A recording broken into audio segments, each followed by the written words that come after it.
Hello and welcome back to another episode of Inside the Asperger Studios. Are you a parent struggling through your IEP for your child and not sure how to write it or what to do if it's coercive or not? Well, my next guest and her husband created a solution for that using AI, and believe it or not, it's very, very helpful. So sit back, relax, and grab your favorite beverage, and let's learn more about her. See you there. I wanna believe in the truth, but only see what I'm shown. Got the freedom to choose, but can't decide on my own. Follow what the group is thinking, bottle up my intuition till it's popping up. Hello and welcome back to another episode of Inside the Asperger Studios. Today I'm joined with Laura Wilk. Welcome to the show, Laura. Thank you, It's nice to meet you. So why don't we start off with why don't you tell me a little bit about yourself? Okay. I have been in the world of special education for over 15 years. I started as a campus teacher for special education. I had just completed my alternative certification and I was bright-eyed, ready to go, um, and didn't know a whole lot. And so I started in a junior high school. I was a special education teacher for students with IEPs and kind of learning as I went, drinking from the fire hose, and found the love of my life, right? Like it was my passion. I moved from there into being a behavior teacher where I provided behavioral supports for students who had challenging behaviors, okay, that was inhibiting their ability to learn. And we got along famously. I met some students who I'm still in touch with. I'm still family friends with their family, and really started to learn that students are not their label, and that when we really take the time to build relationship and get to know our students, especially those who are neurodivergent, great things can happen because you start to peel back the layers and see the talents, the things that bring them joy. And then when you can align those things to instruction, right, learning happens and behaviors change and students are able to do far more than we thought they were capable of. So I spent about 6 years building a behavior support program in Plano ISD.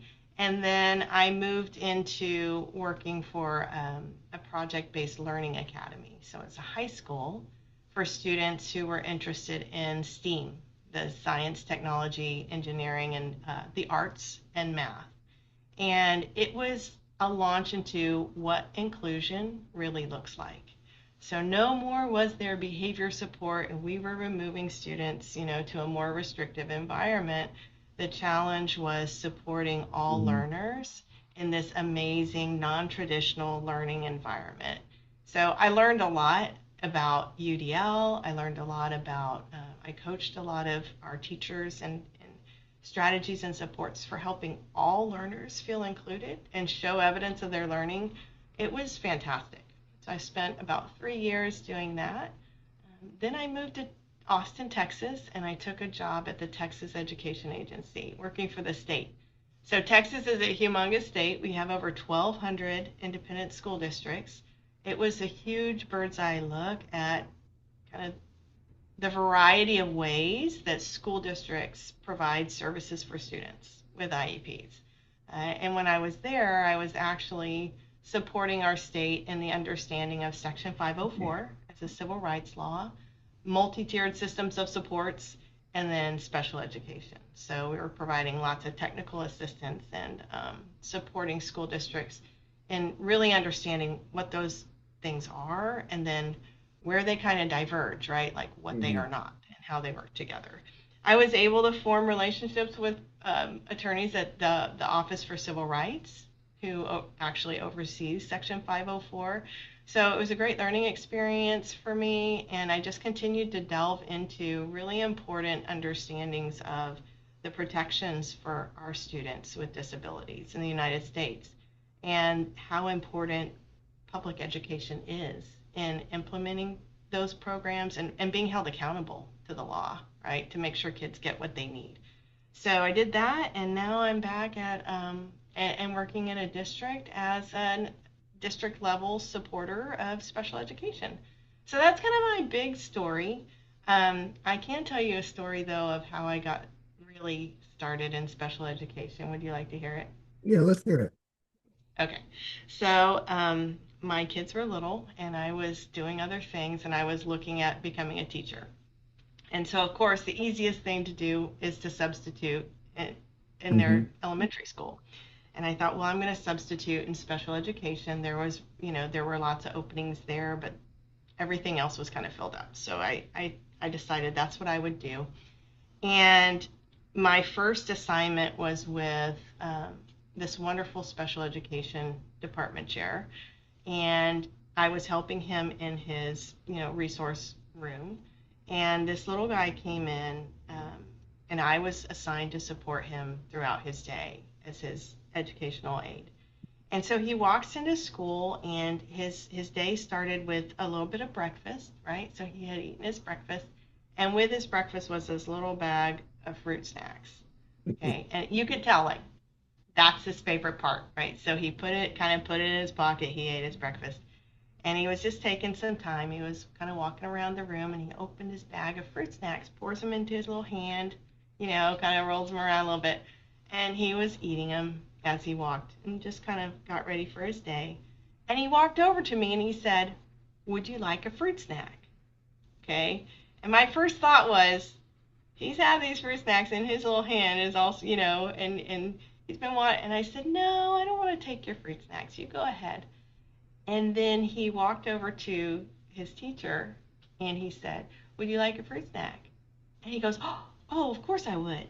And he goes, "I like the red ones the best." And so he takes it, pops it in his mouth, and eats the fruit snack. And I realized in that moment, there's moments that you walk into some place as one person, you kind of leave changed. And that was it for me. And I was humbled, and I was embarrassed. Like that was a social bid that he was doing, and he was sharing something that was one of his favorite things, and I had missed this opportunity to build relationship and support this little guy. And so kind of changed my whole function, and I went on to finish my teaching certification fully in special education, and I've devoted my life to it ever since. I mean, one of the things you got to admit is that we kind of, those of us who are disabled, it either autism, ADHD, or whatnot, they hit we hit you in a different way. You Mm-hmm. learn about our little traits, our little behaviors. You learn about our special interests, and then you get involved in that life. And I've talked with many people who say it's just a thrill and excitement to learn about having one of their students come up to you and go, "Hey, I'm interested in this and that and this," and you just get drawn into their world. Mm-hmm. You certainly do, and it's a beautiful world. I've seen amazing art, um, beautiful music made. My stepson is on the spectrum as well, and he went through special education uh, throughout his educational career, and he's doing great. Well, he loves cars. He loves like vintage cars, really from the 90s kind of era. He knows all about them, and it's the coolest thing. And it's completely changed. So when my husband and I, whenever I'm out, and I see a cool car, I have to take a picture of it and send it to him, because it brings him joy, and now it brings me joy, and I've learned things that I never would have known before, you Mhm. know. So it's true. I think that, one of the things that we really need to work on in our culture is celebrating diversity and understanding the beauty that we all have, instead of having a bias or a low expectation of people who have differences. Now, let's go back to the basics here. You've mentioned IEP many times. For those who are listening who don't know what an IEP is, what is it and how does it help the child? Yeah, that's a great question. So, the IEP, if you think about it, is like a cornerstone for a child's full education program for their educational career. Okay, it's an individual education program. And one of the most important things that the IEP does is it ensures the provision, I'm going to use another acronym, but I promise I'll define it. It ensures the provision of FAPE in the LRE. Okay, so a lot of times when parents go to IEP meetings, Hmm. one of the things that special educators are notorious for is using acronyms, right? And so what FAPE means, it's a free, appropriate public education. Okay, and that is what the IEP, the Individual Educational Program, does.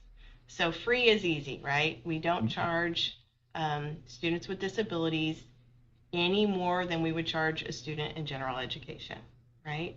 Um, Public, that's easy. Public school, education, we got it, right? It's that appropriate part, the A, that really takes a lot of definition and intentionality about, right?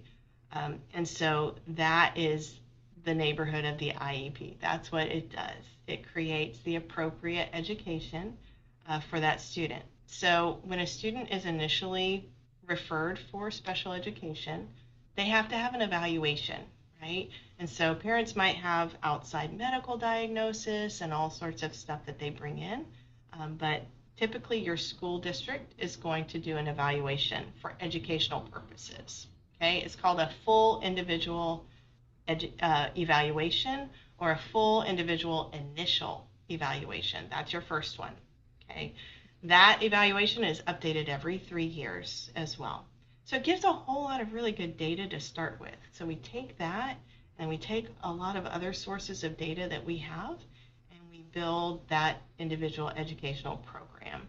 Every year at minimum, a lot of times we have other meetings in between to revise or adjust, but every year at minimum, we have to meet as a team, and there are required people who have to be there, including parents and the student.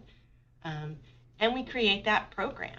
And that program decides what the least restrictive environment, or the LRE, right, and that free, appropriate public education is for each and every student. And it's designed to be very individualized. It's a specially designed instruction for that child. Now, you've worked closely with families navigating the IEP process. What are some of the most common misconceptions parents or even schools have about IEPs? That is a great question. There's a lot of misconceptions. I think for parents, really what it is trying to have a really deep and good understanding of, number one, like what are all the acronyms? How does my child's disability impact their access to education? Things like that, right? So it's more about, educators spend their whole lives learning about the laws and the IEPs, and parents are being parents and doing what they need to do, and so I think sometimes there's a little bit of an imbalance of just basic understanding for parents when they're walking into these meetings, right? And it can often feel intimidating because you're the parent and you've got like six experts, right, sitting around a table, and sometimes um, it's just it feels intimidating to walk into a meeting like that, right? So I think that causes sometimes things to go a little bit sideways, because there's just a lack of understanding. Um, I think for on the school side, a misconception that often happens is the understanding that according to the law, right, children with disabilities are general education students first. So when you walk into a school, these kids are our kids. They belong to everybody, right? These are our kids. Mhm. They're included in our school community. And then the provision of special education is in addition to that. It's not a replacement for that, right? And I think that sometimes we spend so much time focusing on, you know, this is the disability and this is what we have to do, that sometimes we forget that we need to be inclusive in our communities and focus on whole child as opposed to just that one aspect of the student. I mean, one of the best stories I heard about schools misunderstanding students and everything is uh I had a guest on my show who had a child who was autistic, And this, I think it was a teacher that went to her and said, "You said your child had problems with social interactions, but yet your child has friends." She's like, "Yeah, he may have friends, but it doesn't mean he's not doing he has he may have friends, but that doesn't mean anything. You Hmm. don't see him outside. Yeah, he may have friends, but he has problems with social interaction." And the problem I see with schools is they don't understand what it means to be autistic unless they are trained. And this is why the IEP is so important because otherwise, like you said earlier, you get lost. The child gets Hmm. lost in the cracks. Yeah, I definitely agree with that. And I think one thing that teachers don't always understand, maybe it's not even a misunderstanding, maybe we just forget, in the mix of all the things that are going on, is how exhausting it is for students on the spectrum to mask. And if you spend all day trying to engage in social interactions and masking to try and fit in, um, by the end of the day, you're exhausted. And Mm, so, a lot of times, what will happen too is parents will come to an IEP meeting and say, I'm seeing all of these behaviors at home, right? We're having meltdowns, mhm, and my child is depressed or anxious all the time. And the school staff will say, well, we're not seeing that behavior. We don't have any data to support that, right? And that's why, because the student is working so hard all day long to mask, that by the time they leave, they don't have it anymore, right? They yeah. need to recharge and kind of heal from everything. And then if you think about that in terms of, well, how does that impact homework? And if as students get older and they're going into middle school and high school, the rigor is there and there's more expectations for work out of school. Um, you know, that impacts their ability to continue working on things at home because they're spending all that time trying to heal and Mhm. get ready for the next day. Yep. Now, from your experience, what makes an IEP actually work for the student? Is there a That's a secret? Is there any secret thing behind it, or what makes it work for that student? Yeah, I think that's a great question. Um, the IEP it's this massive document, okay? And I remember when I was a teacher, you know, you get to that point where you're like, "Oh, this IEP is coming due. I've got to get this done." And so you don't have a lot of time during the day and you're trying to complete this IEP at night and on the weekends and make sure it's high quality, right? And it can be really challenging because first of all, it needs to be data driven and with multiple points of information. And that means I have to be able to read and understand that individual evaluation and see how it applies. Okay, so that's one thing. We have to have a really good understanding of all of the data that we're using, and it needs to come from a variety of sources Hmm. because there's this. I'm going to use an acronym again. I'm going to describe it and explain it. It's called a PLOF. Okay, it's the present levels of academic and functional performance. And it's kind of like the foundation piece for the whole IEP. Okay, and it's going to say if a parent reads that section, it's going to tell them all sorts of really good information about where is my child right now in academics and in functional skills, right? So that might be for a child who's on a spectrum. It might be, you're reading math, science, social studies, but it's also things like social skills or behavior, okay? So all of that information, once we've got it there, and it's going to include statements that say, due to the disability of autism, this is the impact on my child's ability to access all the stuff and all the things at school. Okay? So the whole rest of this document should make sense according to that. So accommodations for my child, I should be able to link everything that's stated, like this child needs for reading. This is what this child needs for math. I should see accommodations that make sense for that. And then goals are really important. I mean, we've had, Supreme Court cases about goals not being rigorous enough and not being, monitored well.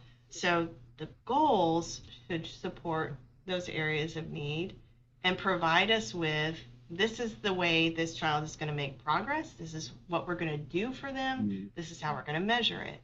And then I should be able to see progress happening, right? Concurrent with report cards typically.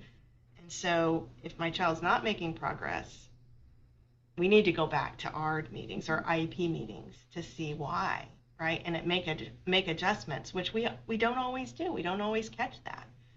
So it's called the golden thread.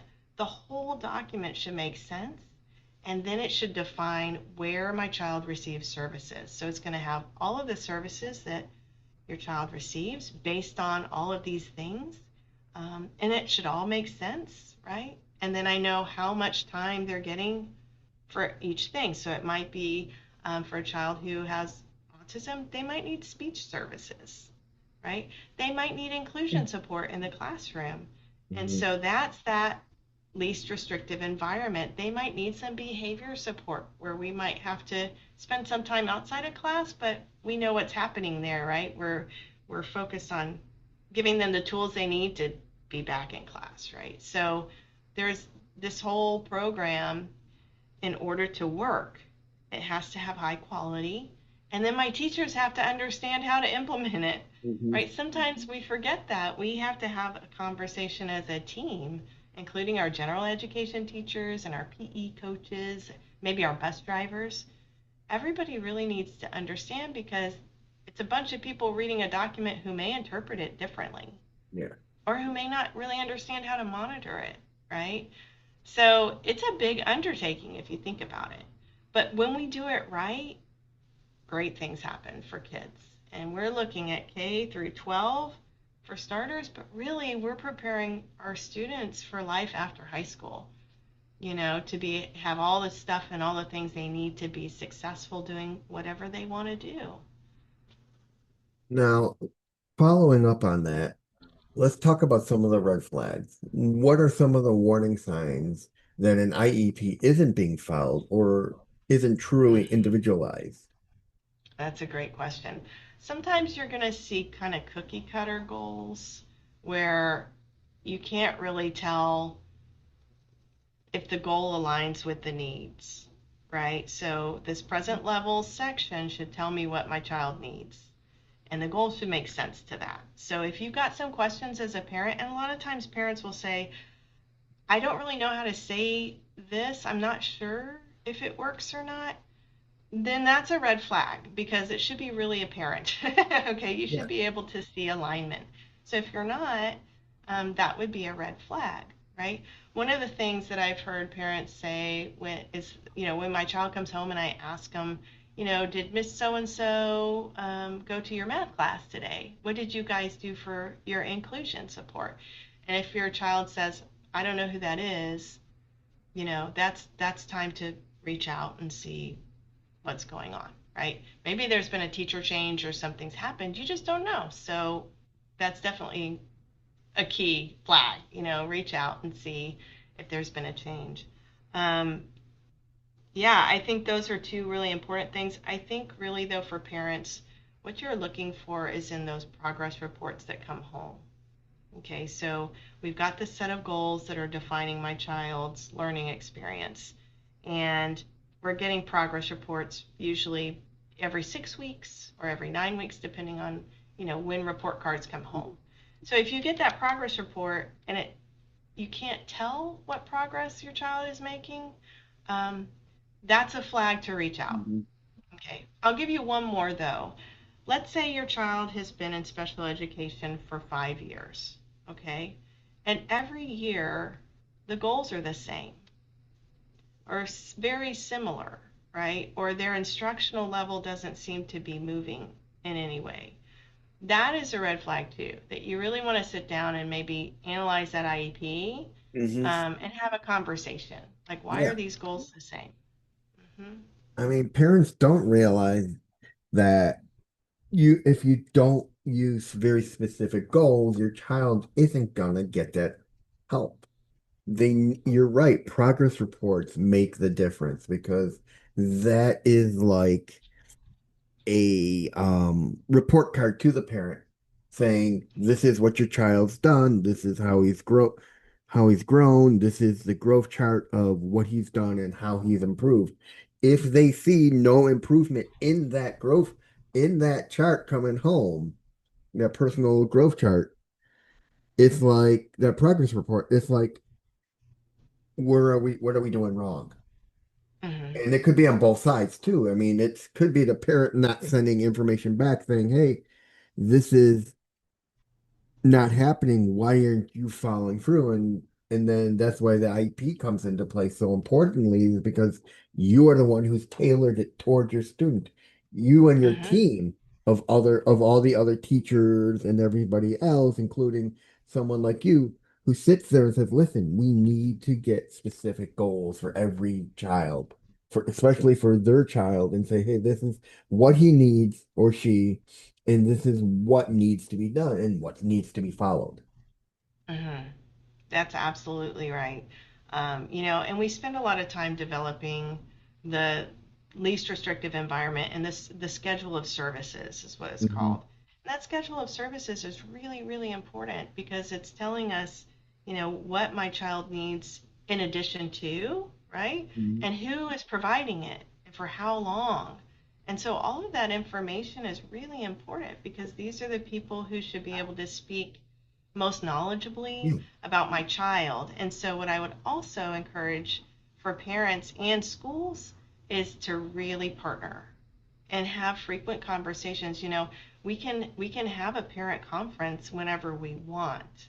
You know, it doesn't mean we're making any changes to the plan, but if parents have questions, I wouldn't wait until an ARD meeting, to follow up. Sometimes it might just be, oh, we had a teacher change and we've introduced your child to his new, inclusion support teacher. Or it could be our speech pathologist has been out sick, but she's back and we're going to make up that time. Um, it could just be an easy answer, but it could also be, you know what? I'm concerned about this progress report. I don't understand it. Could we talk about it? And then after we talk about it, we think we need to hold an ARD meeting or I'm sorry, in Texas we say ARD meeting. It's an admission review dismissal meeting. Most of our country says IEP meeting. So if I slip up, it's an IEP meeting. But we might just need to have a quick meeting to look at just the goals. We don't have to revise the whole IEP. We don't need to Mhm. do that yet. But we definitely need to sit down and talk about progress, right? And maybe we need to make some adjustments based on that. Now working on that, what advice do you give a parent who comes to you who feels just overwhelmed or unheard or even gaslit in an IEP meeting, thinking, what do I do? I just feel like none of my stuff I want done for my child is even being taken into effect. Hmm. Yeah, that's a hard conversation, right? I think some of it comes to how we design our IEP meeting space. I recommend that we have an in-person meeting, not a virtual. I know we like virtual meetings; they're super, super convenient, and we're all busy, right? But if we need to have more of a crucial conversation, I always recommend that we have that conversation in person. I think that for families, again, it comes down to making sure we ask questions. There's no stupid question in an IEP meeting, right? And No, again, if you feel overwhelmed, a lot of times it's because there's a lot of jargon. I don't understand the data, right? And so maybe we need to take a step back and we need to take a pause and we need to make sure we understand what we're talking about. And that's good for everybody, right? One of the things that I used to be very mindful of and careful of for my IEP meetings was to have us at a circle table and not so much a rectangular table. So we're all talking together and to spend some good time really listening to parent concerns. And so if you don't feel like you're getting that, I think one good step would be to reach out to like your district special education director and just ask for some support in that IEP meeting. Kind of explain where they're feeling a little bit unheard, and see if we can get a little bit more support from the district level in terms of navigating that conversation. Yeah. Yeah. Now, for autistic students specifically, what are some of the key supports or accommodations that often get overlooked but really matter? So we talked a little bit about the kind of some misperceptions, right, or misunderstandings about autism itself and what it is. Back in the early 2000s in Texas, we implemented something called an autism supplement. And the supplement really forces everybody to really consider what you're talking about. Like, what are the best practices for students who are neurodivergent on the autism spectrum, right? Um, so thinking about that, I think taking into account the daily schedule is really important.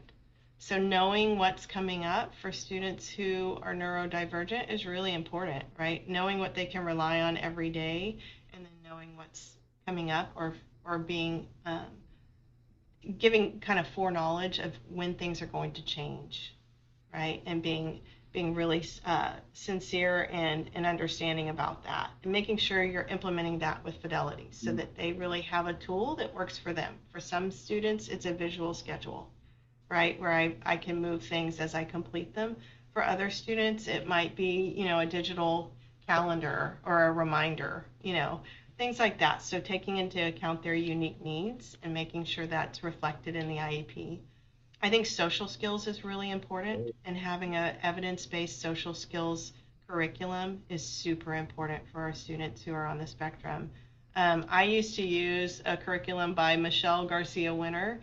It was really, it was, it helped kids understand in very specific language what they could say. Like, it would help them understand unwritten norms and how to understand facial expressions and things like that. But it was written in student-friendly language that I really liked. So having a really good curriculum to help our kids um, navigate all of those really, really difficult and challenging social situations is super important.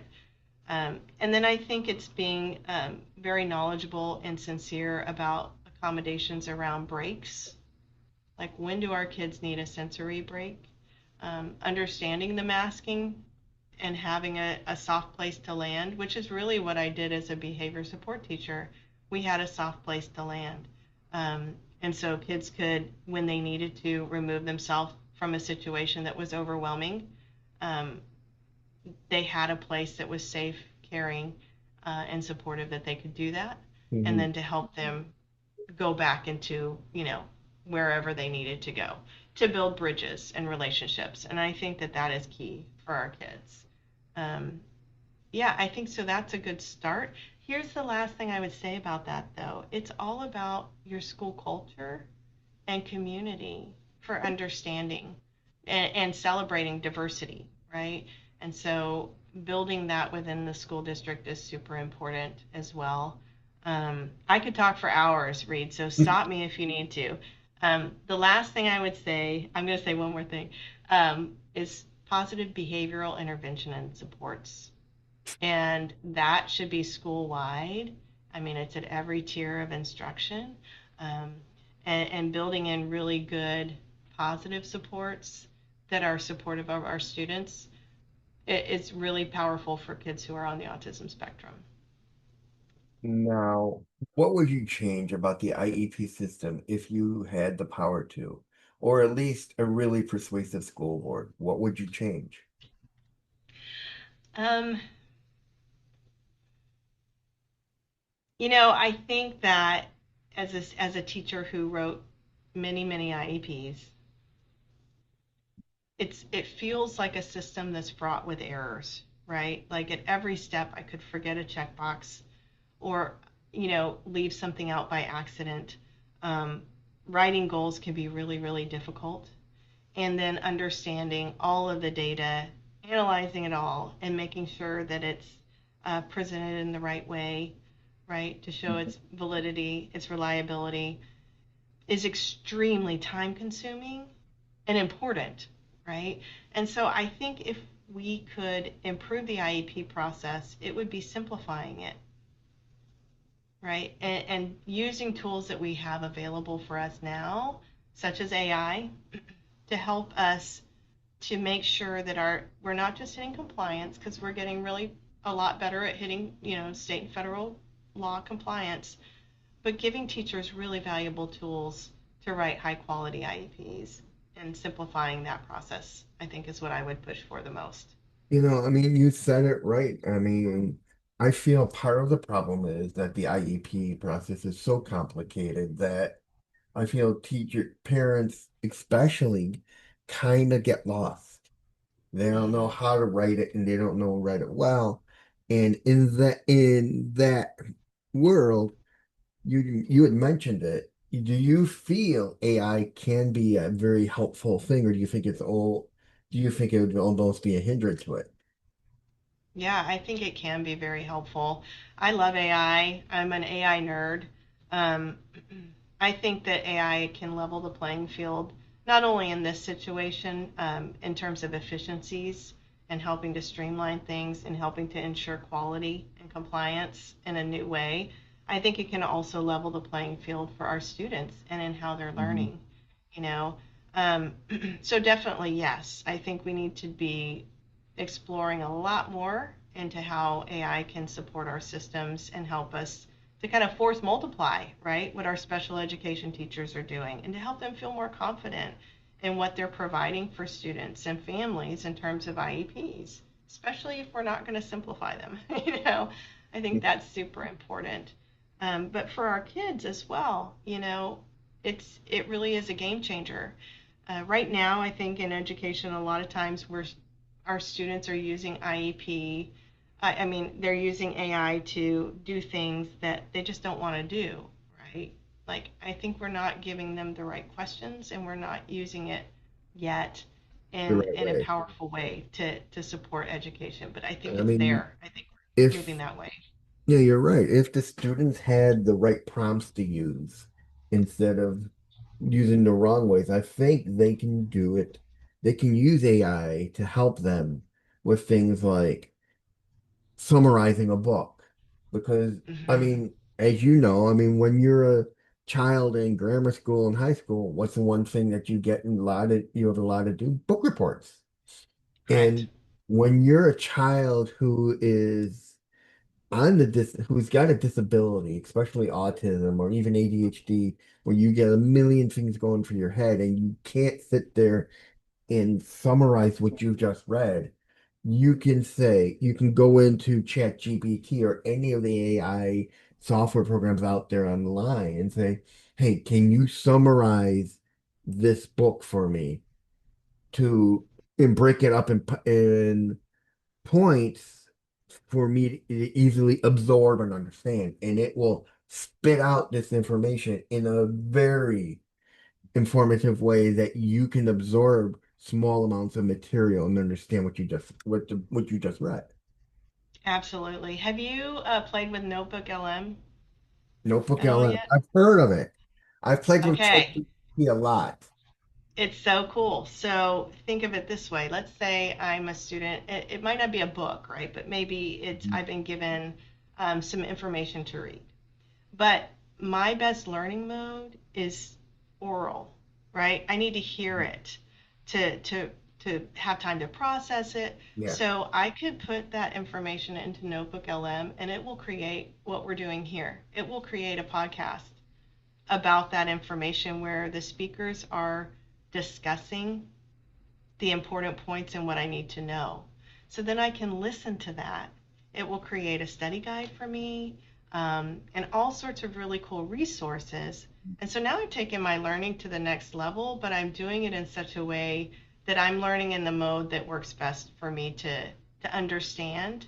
And then when I walk into class the next day, I can talk all about this subject because of that. I think that's where it's really exciting for me. Or if you think about the data dump, right? Hmm. Like a lot of times my students who had autism they like, they have all of the information there, They just but don't it's know. all there, Yeah, right? and they don't know how to dump it. Yeah, if I could dump it into AI and say, organize this information, you know, for me based on this question, right? Whatever the question is that I've got to either write about or think about. it will do that. It will take all of that information that I've just, kind of got a chaos going on with, and it'll give me a framework for it. So I think it's super powerful. There was an MIT study, I actually wrote about it on my LinkedIn, where it was talking about students who use Chat GPT to write essays. Mhm. Um, their brain function went way down, Yeah, right? because But go ahead. I think it went down because I think it's because they're using it to replace their own thoughts and processes instead of actually going, okay, let me use my own mind, what I think. What they're doing is they're replacing their own words. And because of that, they're not using any brain cognition in their head. So they're not learning. They're uh, Right. they're letting AI write it for them. And there's that whole argument all over of if you have AI write a book, it's not really yours. It's Hmm. not your thoughts and your things. I've written a book, but what I do with AI is I say, okay, this is a chapter of what I've written. I want you to rewrite this with these prompts. So it's still my thoughts, my feelings, but in AI's written word. Yeah. So it's Yeah, it still just mine. polishes. Yeah, it polished it for you, Yeah. right? Into a way that you could, and it's moving so fast. It's moving so fast. There are ways now that you can do deep research with AI, and then you can have AI create visuals for you. So the question for education is this, right? Education is a great big wheel that moves really, really slowly. Um, my thought was, why are we having kids write SAT essays as the measurement for the success of using AI, right? Because how many kids do you know who really like to write SAT prompt essays? Like, that's something I think kids would be like, let me just use AI for this because I have other things I'm interested in. So I don't think we're not asking them the right questions, or we're not having them use AI as part of a project-based learning, No, right? what's Like, funny, the thought that just came into my head was, I, if I could have got away with it, I could have used AI when I was going for my master's for my exams because you had to write a lot of essay questions and I'm not good at writing essay questions. And I didn't understand one of my courses too well. I could have just sat there and said, okay, take this question and summarize it for me and give me a great essay answer for it. But of course I didn't, and I wound up failing the course. But people, I think the problem with AI, and you probably agree with this, is students use it for the wrong reasons. mhm, When the teacher yeah, says, I want you to write this, they don't want AI to write it because AI is using its own words, its own thoughts. It's not using your mind, your brain. And like you said, you're dumbing yourself down by using it that way. If you took your own words and put it back in and made it neater with your own prompts, then it's yours. mhm. Yeah, and I think the question for as an educator, right, on the side of education is, what's the learning experience that I'm creating for my students? And then how am I going to measure evidence of their learning, right? And right now, we're measuring evidence of learning by writing an essay, okay? But I feel like we're Mhm. moving past that now. It's almost like the calculator, right? Like we were spending a whole lot of time doing basic calculation, um, but the calculator took that cognitive load off of us. We don't have to use cognitive load now for basic calculation or even formulas, right? Depending on the calculator you use. So it doesn't mean that we don't still need our students to be thinking. But No. now that I've got all that extra cognitive load from my students, what am I going to use it for? How am I going to have them show evidence of their learning? Because I I don't, I feel like with you, Reed, you knew a lot, Yeah. right? But the essay wasn't the way for you to show evidence of your learning. No, I So mean, what would have been a better way? for me. I am a very visual learner. So if you're gonna show me something, you're gonna have to literally sit me down, bring up something on the computer and say, okay, this is how this works, this is how this works. And I remember stories growing from my parents telling me I used to take apart my dad's tools just to see how they worked. And Hmm. they didn't understand it at the time. It's because it's how my mind processed and wanted to understand how this works. If AI could do that in such a way of someone putting a prompt in, okay, show me how this works in comparison to this in a descriptive way, I guarantee you it wouldn't be cheating, but it would be a way of giving kind of a visual explanation in words. Hmm. And then if you had to turn around and teach someone else what you had just learned, right? I feel like you could have done that. Yeah. You could have learned, you could have visualized it, you could have used your own best learning method, right? But then if you could turn around and teach me what you just learned, I could assess evidence of your learning, right? Mm, And none of that had to include an essay. Now, I do think that writing, communication through writing is a really important skill. So if that's what you're measuring, yes, mhm. then use an essay, you know. But if that's not what you're measuring, then there's a whole world of ways that our students can show mastery and that they may enjoy it and Mhm. engage with it a lot more. So I think providing choices is really important. Now, I mean, the question that lies with AI is a lot of people say it's depersonalizing support for those who are neurodivergent. What's your take on that? Do you believe it's hype or do you feel it's a valid concern? I mean, I think right now, because of where we are with AI, all of the questions are valid. Um, I would disagree with that. I would disagree with it. My experience with AI is that it lacks bias. I used AI when I was doing job searching, okay? And I had AI, and I also taught a class where I had my students do this, and it was mind blowing for them Mm, because we all have bias about ourselves, and AI doesn't have any of that. And so when you upload your skills or your resume or information to AI, it gives you a true picture of who you are and not who you are as a person, right? Like your value or anything, but it gives you a true picture of your skills and how your skills can transfer to cool jobs or other things you want to do, right? So I mhm, think that that is really powerful, especially for our students who are autistic or who have disabilities, because they live in a world of implicit bias, right? They really do. mhm. And they live in a world where expectations may be low for them, lower than what they're capable of. And so I think AI can really open eyes about that and help us see a different perspective. So I think it's incredibly powerful and empowering for that. And AI is growing over time, and I think that with a lot of the work into AI personas, AI has access to all sorts of really good information. And yes, it can go the wrong direction, right?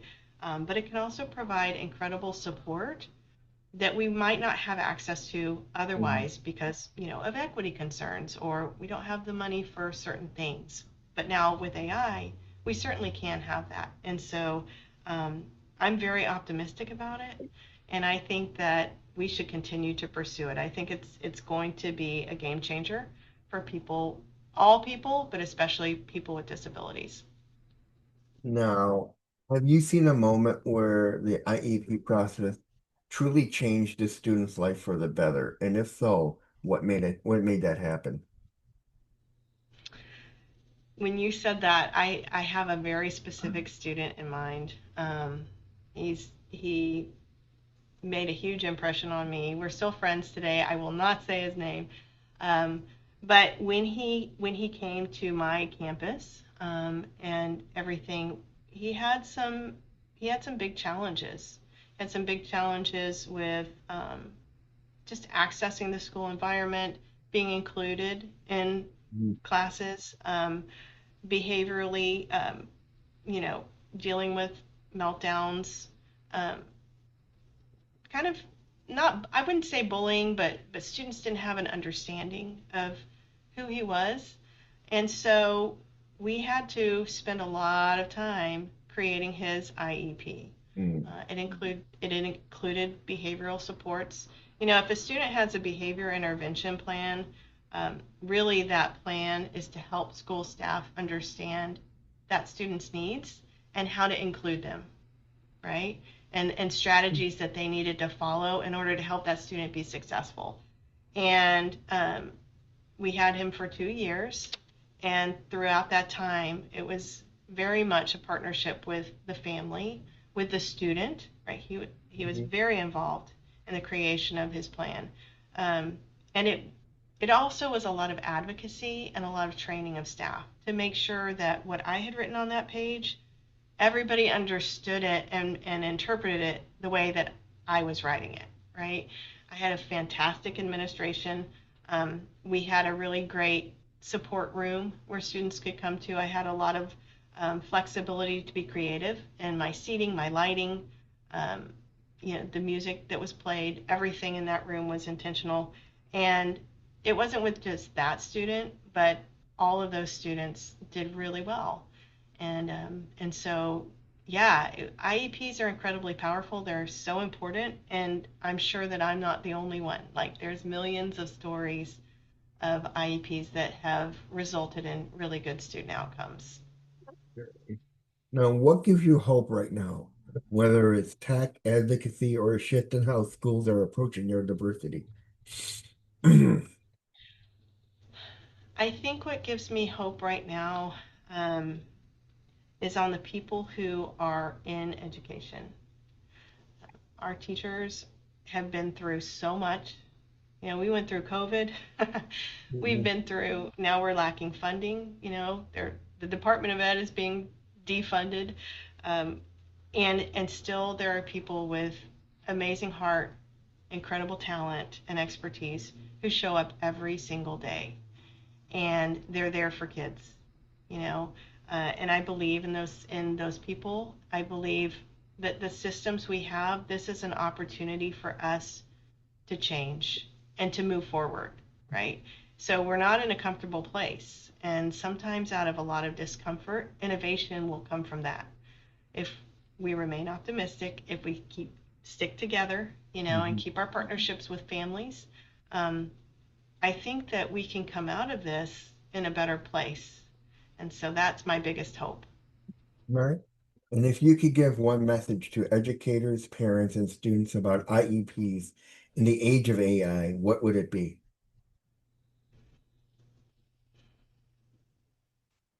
I think I would speak to students first.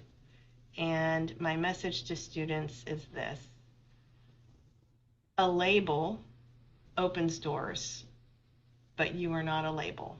No. You are not your label. You are a whole child, a whole person with amazing strengths, um, and dreams and things that you want to do, right?